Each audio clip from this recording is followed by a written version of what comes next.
ആഹാരം പോലെ, ജലം പോലെ വേണ്ട ഒരു പ്രധാനപ്പെട്ട ഒരു ഘടകമാണ് വായു.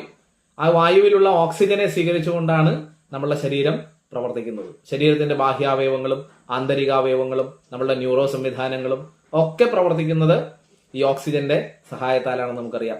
1/2 മിനിറ്റ് നമ്മളുടെ മൂക്ക് ഒന്ന് പൊത്തിപ്പിടിച്ചു കഴിഞ്ഞാൽ നമുക്ക് മരണം സംഭവിക്കും. ഈ ഫിസിക്കൽ ബോഡി നശിക്കും. എന്നാൽ ഓക്സിജനും അപ്പുറമായ മറ്റൊരു ശക്തിവിശേഷമുണ്ട്. അതിനെയാണ് പ്രാണൻ എന്ന് പറയുന്നത്.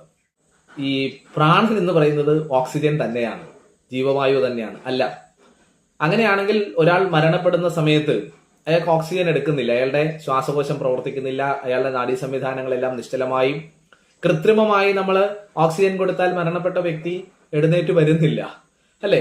അപ്പോൾ ഓക്സിജൻ അപ്പുറമായ മറ്റെന്തോ ഒരു ശക്തി അയാളിൽ നിന്ന് പോയി. നമ്മൾ സാധാരണഗതിയിൽ പറയാറുണ്ട് മരിക്കുമ്പോൾ പ്രാണൻ പോയി എന്നാണ് പറയുക. അതെ, ആ പ്രാണൻ ദൈവികമായ എനർജിയാണെന്ന് പറയുന്നു.